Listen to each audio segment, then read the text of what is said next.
Spanish league লা লিগায় লেগানেসের বিপক্ষে পুরো ৯০ মিনিটই খেলেছিলেন ভিনিসিউস জুনিয়র। গত রোববার রাতের সেই ম্যাচে তার একটি অ্যাসিস্টে রিয়াল মাদ্রিদ জয় তুলে নেয় ৩-০ গোলে।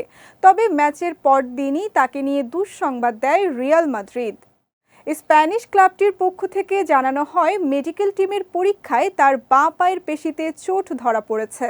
এক বিবৃতিতে রিয়াল মাদ্রিদ জানিয়েছে, ক্লাবের মেডিকেল সার্ভিসের টেস্টের পর ভিনিসিউস জুনিয়রের বাম পায়ে হ্যামস্ট্রিংয়ের ইনজুরি ধরা পড়ে।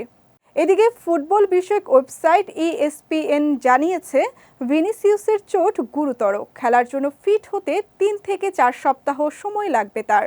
চ্যাম্পিয়ন্স লিগে লিভারপুলের বিপক্ষে এ তারকার খেলার সম্ভাবনা নেই বললেই চলে। অন্যদিকে চোটের জন্য ক্লাব ফুটবলের ব্যস্ত শিডিউলকে দায়ী করছেন ভিনিসিউস। আগের মৌসুমের তুলনায় চলতি মৌসুমে ম্যাচের সংখ্যা বেড়েছে। তাই চোটের খবর প্রকাশের পর সামাজিক যোগাযোগ মাধ্যমে এক পোস্টে আয়োজকদের ব্যস্ত শিডিউলকে পাগলামি বলে উল্লেখ করেছেন তিনি। যা নিয়ে ক্ষোভ প্রকাশ করেছেন ২৪ বছর বয়সী এই ব্রাজিল ফরওয়ার্ড। ওয়ালটন টেলিভিশন মাত্র ২৫,৪৯০ টাকায় পাচ্ছেন গুগল টিভি। আগামী বুধবার অ্যাওয়ে ম্যাচে অ্যানফিল্ডে চ্যাম্পিয়ন্স লিগে লিভারপুলের বিপক্ষে মাঠে নামবে রিয়াল।